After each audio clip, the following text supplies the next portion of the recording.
আমরা গতকাল রাত থেকে কিন্তু চট্টগ্রাম বিশ্ববিদ্যালয়ে একটি উত্তপ্ত পরিস্থিতি বিরাজ করছে। চট্টগ্রাম বিশ্ববিদ্যালয়ে যে ২ নং গেট এলাকা আছে সেইখানে ঠিক বাইরে একটি ভবনে ভাড়া থাকতেন এক শিক্ষার্থী, নারী শিক্ষার্থী, তাকে হেনস্থা করার প্রতিবাদে কিন্তু দেখা গেছে আমরা শিক্ষার্থীরা তার হেনস্থার প্রতিবাদে কিন্তু প্রতিবাদ করতে যায় এবং সেইখানে যে ছিল দারোয়ান ছিল তার সাথে মূলত ঘটনার সূত্রপাত হয় এবং তাকে ধাওয়া করতে যাওয়ার পরেই দেখা যায় যে স্থানীয় যারা আছেন তারা এখানে তাদের শিক্ষার্থীদের সাথে সংঘর্ষে জড়িয়ে যায়। সেই সময় দেখা যায় যে বেশ করে আপনারা এই মুহূর্তে দেখছেন বেশ করে আহত অবস্থা নিয়ে যাওয়া হচ্ছে।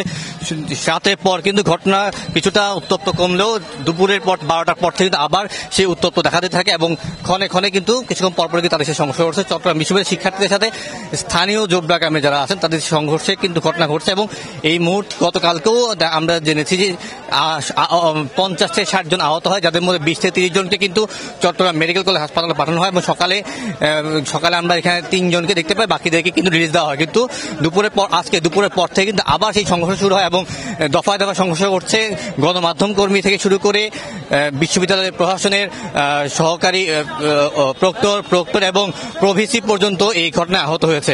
আমরা যদি একটু কথা বলি যে এখানকার সর্বশেষ পরিস্থিতি যদি একটু জানতে চান। রাত থেকে এই ঘটনাটা শুরু হয়েছে, আমাদের 100+ পোলাপানি হতেছে, আহত হয়েছে।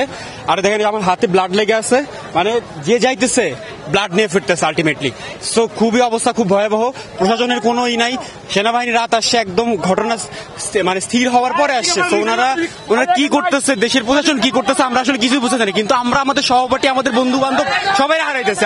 আপনারা দেখছেন যে আরেকজনকে কিন্তু এভাবে আহত অবস্থা নিয়ে আসা হচ্ছে, মানে কিছুক্ষণ পরপরই কিন্তু এখানে কিন্তু পরিস্থিতি কোনোভাবে নিয়ন্ত্রণ করতে পারছে না। প্রশাসনের কাছে বারবার অনুরোধ করা হলেও প্রশাসন কিন্তু সেইভাবে ব্যবস্থা নিচ্ছে না বলে একটা অভিযোগ আছে ছাত্রদের কাছ থেকে।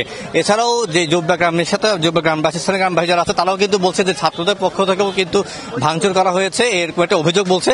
যে সেই অভিযোগের প্রেক্ষিতে কিন্তু তারাও কোনোভাবেই তাদের যেই স্থান তারা ছাড়ছে না, সেই প্রেক্ষিতে কিন্তু প্রতিনিয়তই দেখা যাচ্ছে কিছুক্ষণ পরপরে কিন্তু এই সংঘর্ষের ঘটনা জড়িয়ে যাচ্ছে। চট্টগ্রাম বিশ্ববিদ্যালয় প্রশাসনের সাথে আমরা কথা বলছি, তারা বলছে পরিস্থিতি নিয়ন্ত্রণে তারা সব ধরনের সহযোগিতা কিন্তু করছে এবং স্থানীয় প্রশাসনের পাশাপাশি কিন্তু তারা আর্মিরও সহযোগিতা চেয়েছে। এই ছিল আমার কাছে চট্টগ্রাম বিশ্ববিদ্যালয় থেকে সবশেষ সংবাদ।